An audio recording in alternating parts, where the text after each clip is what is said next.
Global skill development mission में आपका स्वागत है।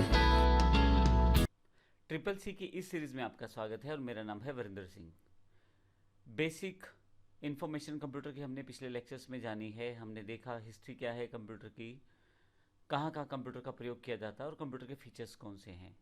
इस सेशन में हम बात करने वाले हैं क्लासिफिकेशन ऑफ कंप्यूटर्स के बारे में, अर्थात कंप्यूटर का वर्गीकरण किस आधार पर किया जाता है।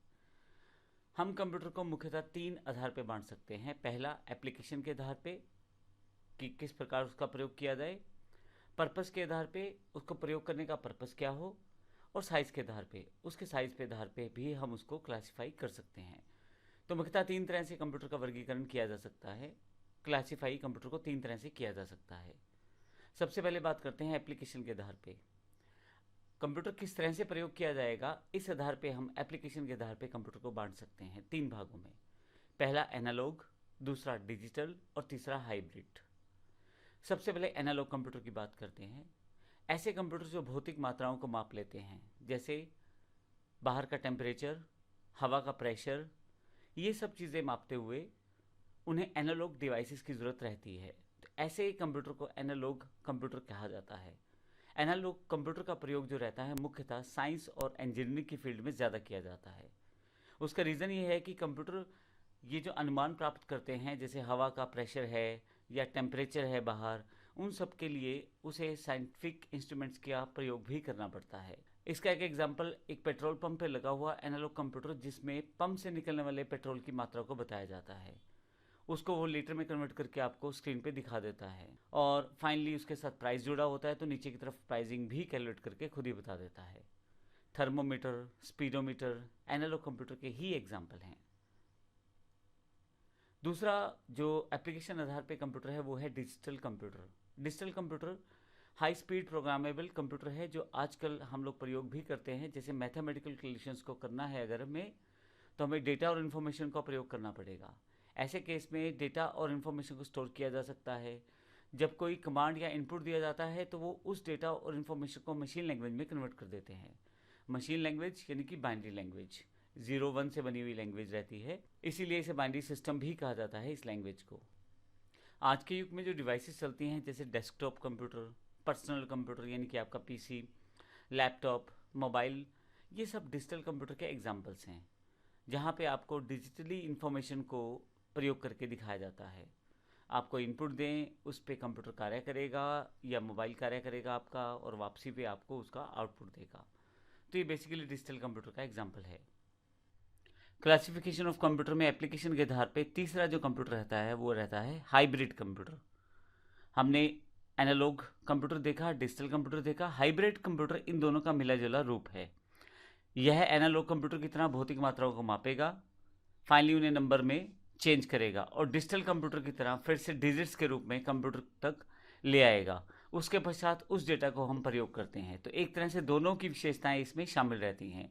इनपुट प्राप्त करना एक एनालॉग कंप्यूटर की तरह और डेटा प्रोसेस करना एक डिजिटल कंप्यूटर की तरह। इसका एग्जांपल, जैसे किसी पेशेंट्स के सिम्टम्स को टेम्परेचर या ब्लड प्रेशर के साथ मापते हैं हम, यह काम एनालॉग कंप्यूटर के द्वारा किया जा सकता है या एनालॉग डिवाइसेस के द्वारा किया जाता है। बाद में ये जो हमें डेटा मिला है टेम्परेचर और ब्लड प्रेशर के रूप में, हम डिजिटल कंप्यूटर के रूप में इसे कन्वर्ट करते हैं डिजिट्स में, और इस तरह से पेशेंट के हेल्थ में आए हुए जितने भी चेंजेस रहते हैं उससे हम उसकी एक रिपोर्ट तैयार कर सकते हैं। मेडिकल फील्ड में ईसीजी, डायलिसिस मशीन, इन सब का एग्जाम्पल है। तो इसका अर्थ ये हुआ कि पेशेंट से जो जानकारी ली गई वह एनालॉग आधार पर ली गई, जैसे उसका ब्लड प्रेशर मापा गया या उसका टेम्परेचर चेक किया गया। फाइनली उस डेटा को कंप्यूटर तक एक डिजिट्स में कन्वर्ट किया गया जो डिजिटल कंप्यूटर का पार्ट रहता है। उसके पश्चात पेशेंट्स की एक रिपोर्ट तैयार की गई और एक डेटा को एनालाइज किया गया। हाइब्रिड कंप्यूटर इन कार्यों को बड़ी आसानी से कर पाता है। तो ये था हमारा पहला एप्लीकेशन के आधार पे कंप्यूटर का क्लासिफिकेशन। अगर हम कंप्यूटर को पर्पस के आधार पे क्लासिफाई करें यानी कि बांटे, तो फिर हमारे पास 2 तरह के कंप्यूटर रहते हैं, जनरल पर्पस और स्पेशल पर्पस। जनरल पर्पस की बात करें, वो कंप्यूटर जो मोस्टली सारे कार्य, नॉर्मल कार्य जो कर लेता है, जनरल कार्य, उसे जनरल पर्पस कंप्यूटर कहते हैं। जैसे हमारे पास इलेक्ट्रॉनिक गैजेट्स हैं आजकल, मोबाइल है, लैपटॉप है या हमारा पीसी है, जो हमारे डेली रूटीन के कामों में हमारी हेल्प करते हैं। आपको प्रिंट आउट लेना है, कोई बायोडाटा टाइप करना है, कोई स्प्रेडशीट यानी कि एक्सेल शीट तैयार करनी है, नॉर्मल कार्य जो करने हैं वो जनरल कंप्यूटर बड़ी आसानी से कर लेता है। तो इस तरह के जो डे टू डे रूटीन के कार्य हम जिस कंप्यूटर में कर पाए वो जनरल पर्पस कंप्यूटर कहलाएगा। दूसरे हमारे पास है स्पेशल पर्पस कंप्यूटर। ये वो कंप्यूटर है जो पर्टिकुलर कार्य में माहिर होते हैं, यानी कि एक पर्टिकुलर काम के लिए ही इनका प्रयोग किया जाता है। इस कंप्यूटर का जो सीपीयू रहता है वो पर्टिकुलरली उसी तरह के कार्य के हिसाब से मैनेज करता है चीज़ों को।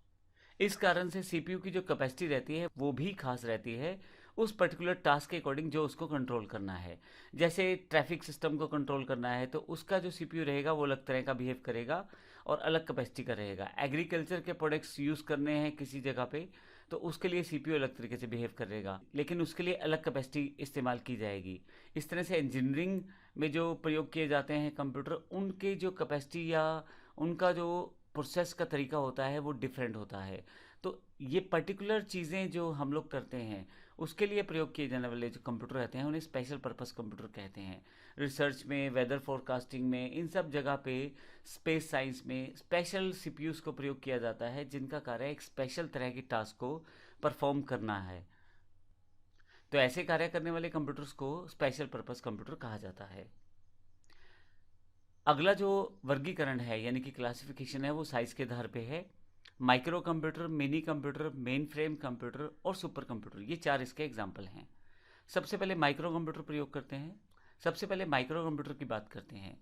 टेक्नोलॉजी में जब से इंटेल कंपनी ने माइक्रो प्रोसेसर्स प्रयोग करने शुरू किए हैं या हमें मिले हैं तो उसके पश्चात से हमारे माइक्रो कंप्यूटर बड़े इंपॉर्टेंट हो गए हैं।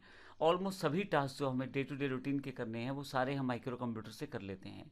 माइक्रो कंप्यूटर के एग्जांपल में अगर हम बात करें, पीसी, लैपटॉप, नोटबुक कंप्यूटर, ये स्मार्टफोन, ये सब माइक्रो कंप्यूटर के एग्जांपल्स हैं। साइज़ में छोटे हैं और स्पीड में फास्ट है, इतने कि हमारे डे टू डे रूटीन सारे कार्य बड़ी जल्दी कुछ सेकेंड्स में परफॉर्म कर देते हैं। आज की डेट में बात करें तो माइक्रो कंप्यूटर को इस तरह से बना दिया गया है कि आपकी घड़ी तक के साइज़ में वो आ सकता है। तो इस तरह से ये माइक्रो कंप्यूटर का हमारा पहला क्लासिफिकेशन है साइज़ के आधार पे। लेकिन अगर थोड़े से बड़े कंप्यूटर की बात करें तो मिनी कंप्यूटर बन जाएगा। मिनी कंप्यूटर थोड़ा सा प्राइस और साइज़ दोनों में थोड़ा सा बड़ा रहेगा, परंतु इन्हें पर्सनल यूज़ में नहीं लाया जाता। माइक्रो कंप्यूटर जो हमने पहले पढ़े हैं वो पर्टिकुलरली पर्सनल यूज़ के लिए प्रयोग किए जाते हैं, लेकिन मिनी कंप्यूटर पर्सनल यूज़ के लिए प्रयोग नहीं किए जाते।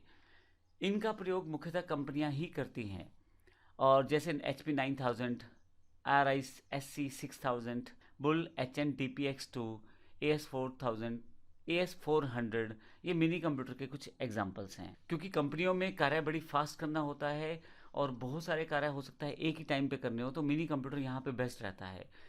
क्योंकि प्राइस में ज़्यादा रहता है तो पर्सनल व्यक्ति को उसका ज़रूरत भी नहीं पड़ती, और इतना तेज़ कंप्यूटर लेके या इतना फास्ट कंप्यूटर लेके एक नॉर्मल व्यक्ति कार्य भी नहीं लेना ऐसा। तो नॉर्मल प्रोसेस में हमें पर्सनल कंप्यूटर से ही हमारा मोस्ट ऑफ द काम चल जाता है। मिनी कंप्यूटर इसलिए कमर्शलाइज सेगमेंट में ज़्यादा प्रयोग किया जाता है और कंपनियाँ इनका ज़्यादा यूज़ करती हैं। मेन फ्रेम कंप्यूटर इसके बाद का थर्ड कैटेगरी का कंप्यूटर है। साइज़ में बहुत बड़े हैं और कैपेसिटी में बड़े फास्ट रहते हैं, और वर्किंग कैपेसिटी में और कीमत में मिनी और माइक्रो कंप्यूटर से दोनों से बहुत ज़्यादा रहते हैं। इसका यूज़ बड़ी बड़ी कंपनियों के द्वारा मुख्यतः सर्वर के रूप में किया जाता है। जैसे एक मेन फ्रेम कंप्यूटर एक बैंक के सर्वर के रूप में प्रयोग किया जाएगा, जहाँ पे किसी भी तरह की ट्रांजैक्शन अगर होती है तो वो रिप्लाई करना मेन फ्रेम कंप्यूटर का कार्य रहता है। अब उस कंपनी के या उस बैंक के हज़ारों या लाखों कस्टमर हो सकते हैं या करोड़ों कस्टमर हो सकते हैं, तो मेन फ्रेम कंप्यूटर उन सभी कस्टमर्स को रिस्पॉन्ड करता है टाइम पे। इसके अलावा मेन फ्रेम कंप्यूटर का प्रयोग जैसे अकाउंट्स की डिटेल रखने या बिल्स को भेजने या लेबर्स को पे आउट करने में, ये छोटे छोटे एग्जाम्पल्स हैं जिनका प्रयोग किया जाता है। लेकिन मुख्यतः इसका प्रयोग किया इसलिए जाता है क्योंकि ये साइज़ में बड़े हैं, बहुत ज़्यादा फास्ट हैं, वर्किंग कैपेसिटी बहुत ज़्यादा है, तो एज अ सर्वर इन्हें मुख्यतः कंपनियां प्रयोग करती हैं ताकि जो बाकी लोग हैं उन कंप्यूटर से कनेक्ट होकर अपना कार्य आसानी से कर पाएँ। इसमें CDS, साइबर, IBM 4381, यूनिवेक 1110, ये इसके मुख्य एग्जाम्पल्स हैं। अगला जो क्लासिफिकेशन ऑफ कंप्यूटर के अंतर्गत साइज के आधार पे जो अगला पार्ट हम लोग देख रहे हैं वो सुपर कंप्यूटर है। ये सुपर कंप्यूटर सब कंप्यूटर से बड़ा कंप्यूटर है और सुपर कैपेसिटी और सुपर फास्ट है। सुपर कंप्यूटर का यूज़ जो रहता है वो मुख्यतः साइंटिफिक और रिसर्च लेबोरेटरीज में किया जाता है, और इसका प्रयोग भी फर्दर रिसर्च सेगमेंट में किया जाता है।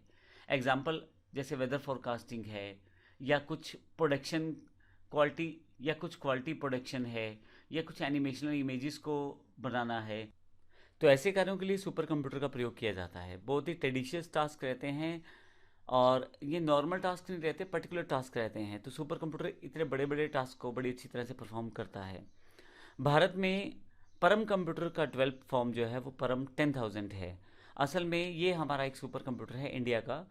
क्रे 2, NEC 500 ये सुपर कंप्यूटर के अन्य एग्जाम्पल्स हैं। तो इस तरह से इस सेशन में हमने कंप्यूटर की क्लासिफिकेशन पढ़ी है, जो तीनों आधार पे, एप्लीकेशन आधार पे, पर्पस के आधार पे और साइज के आधार पे हमने पढ़ी है। धन्यवाद।